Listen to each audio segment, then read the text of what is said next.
ನೋಡಿ, ಯಾವುದೇ ದೇಶ ಆಗಿರಲಿ, ಯಾವುದೇ ಧರ್ಮ ಆಗಲಿ, ಯಾವುದೇ ರಾಜಕಾರಣ ಆಗಲಿ, ಮೊದಲು ಮಾನವೀಯತೆ ಇರಬೇಕು.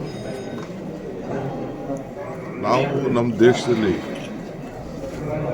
ಯಾರೇ ಹಿಂದೆ ಸರಪಳಿಯಾಗಿ ಕಟ್ಟಾಗ್ತವಲ್ಲ, ನಮ್ಮ ತಾಲೂಕಲ್ಲೇ ಹಿಂದೆ ಗ್ರನೈಟ್ ಮತ್ತು ಬೇರೆ ಬೇರೆ ಕಡೆ ಈ ಕೂಲಿಗಾರರಿಗೆ ಈ ರೀತಿ ಸರಪಳಿ ಮಾಡ್ತಿದ್ದನ್ನು ನಾವೆಲ್ಲ ನೋಡಿದ್ದೇವೆ.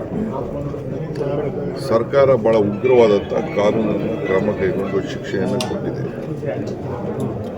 ಇವತ್ತು ಹೊಸ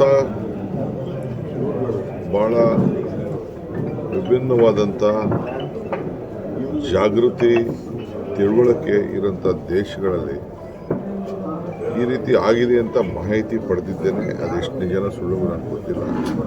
ಈಗ ತಾನೇ ಬೆಳಗ್ಗೆ ನಾನು ಪೇಪರಲ್ಲೂ ಕೂಡ ಫೋಟೋಗ್ರಾಫ್ಸ್ನ ನಾನು ನೋಡ್ತಾ ಇದ್ದೆ. ಆಮೇಲೆ ಅದು ಯಾರು ಹೇಳ್ಕೊಂಡಿರೋದು ಕೂಡ ನಾನು ಗಮನಿಸಿದ್ದೇನೆ.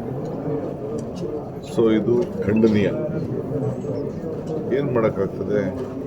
ಆಯಿತು, 4 ದಿನ ಎಕ್ಸ್ಟೆಂಡ್ ಆಗಿದೆ, ಅದಕ್ಕೇನು ಶಿಕ್ಷೆ ಕೊಡಬೇಕು. ಅದು ಬಿಟ್ಟು ಈ ರೀತಿ ಸರಪಳಿ ಹಾಕಿ ಕೈದಿಗಳ ಥರ ಓಡೋಗ್ಬಿಡ್ತಾರೆ ಅಂತ ಅಂದ್ಬಿಟ್ಟು ಯಾವ ಉದ್ದೇಶದಿಂದ ಅದು ಯಾರು ಒಪ್ಪಲಿಕ್ಕೆ ಸಾಧ್ಯ ಇಲ್ಲ. ಮಾನವ ಕುಲಕ್ಕೆ ಒಂದು ದೊಡ್ಡ ಅಗೌರವ ಅಂತ ನಾನು ಭಾವಿಸ್ತೇನೆ.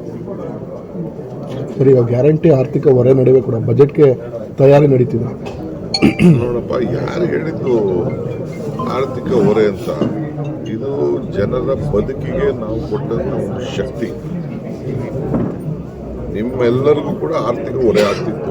ಅದಕ್ಕೆ ನಿಮಗೆ ಉಚಿತವಾಗಿ ಬೆಳಕು ಮನೇಲಿ, ಊಟ ಮನೇಲಿ, ಹೆಣ್ಮಕ್ಳಿಗೋಸ್ಕರ ಮನೆಯನ್ನು ಸಂಸಾರ ನಡೆಸಲಿಕ್ಕೆ ಹಣ, ಯುವಕರಿಗೆ ಉದ್ಯೋಗ ಇಲ್ಲದೆ ಇದ್ದವ್ರಿಗೆ, ಪ್ರವಾಸ ಮಾಡೋರಿಗೆ, ಕೆಲಸಕ್ಕೆ ಹೋಗೋರಿಗೆ ಎಲ್ಲ ಸಹಾಯ ಆಗಬೇಕು ಅಂತೇಳಿ ನಾವು 5 ಗ್ಯಾರಂಟಿಗಳನ್ನು ಕೊಟ್ಟು ಜನರ ಬದುಕನ್ನು ಪ್ರತಿ ತಾಲೂಕಿಗೆ ಪ್ರತಿ ತಿಂಗಳು 250 ಕೋಟಿ ರೂಪಾಯಿಯಷ್ಟು ಹಣ ತಲುಪೋ ರೀತಿಯಲ್ಲಿ ಮಾಡ್ಕೊಂಡು ನಾವು ಬಂದಿದ್ದೀವಿ. ಒಟ್ಟು 56,000 ಕೋಟಿ ರೂಪಾಯಿ ತಲುಪ್ತಾ ಇದ್ದೀವಿ.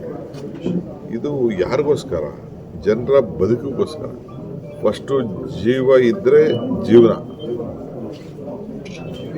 ಜೀವನ ನಡೆಸ್ಬೇಕು. ಫಸ್ಟು ಜೀವ ಇರಬೇಕು, ಜೀವ ಉಳಿಸ್ಬೇಕಲ್ಲ ನಾವು, ಆಮೇಲೆ ಮಿಕ್ಕಿದ್ದಲ್ಲ. ಜೀವನನೇ ಇಲ್ಲದೆ ಏನು? ಯಾರೋ ಒಬ್ಬ ಮುಳುಗ್ತಾ ಇರ್ತಾನೆ, ಆಗ ಅವನಿಗೆ ಒಂದು ನೀರೇ ಆಶ್ರಯ. ಅವನಿಗೆ ಎಷ್ಟೇ ದೊಡ್ಡ ಶ್ರೀಮಂತ ಆಗಿತ್ತು, ಕೊನೆಗೆ ಒಂದು ಸ್ವಲ್ಪ ಊಟನೇ, ಬ್ರೆಡ್ಡು, ರಾಗಿ ಮುದ್ದೆನೋ ಅನ್ನನೇ ಅವನಿಗೆ ಜೀವ. ಹಂಗೆ ನಮ್ಮ ಸರ್ಕಾರ ಯಾರು ಹಸಿವಿರ್ತಾರೆ ಅವನ ಬಗ್ಗೆ ಚಿಂತನೆ ಮಾಡಿ ಕೊಟ್ಟಂಥ ಕಾರ್ಯಕ್ರಮ. ಅದರಿಂದ ಮುಖ್ಯಮಂತ್ರಿಗಳು ಈಗ ಬಜೆಟ್ ಮಂಡನೆ ಮಾಡಬೇಕು.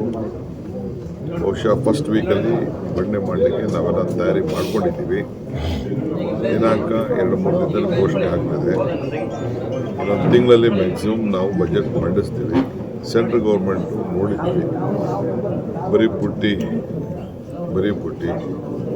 ದೇವೇಗೌಡ ಆಗಲಿ, ಕುಮಾರಸ್ವಾಮಿ ಆಗಲಿ, ಪ್ರಹ್ಲಾದ್ ಜೋಶಿ ಆಗಲಿ, ಶೋಭಾ ಆಗಲಿ, ಯಾರೇ ಮಂತ್ರಿಗಳು MP ಗಳು ಇವತ್ತು ಒಂದು ಚಕ್ರ ಇರಲಿಲ್ಲ, ಒಂದು ಅನುಮತಿ ಕೊಡಲಿಲ್ಲ.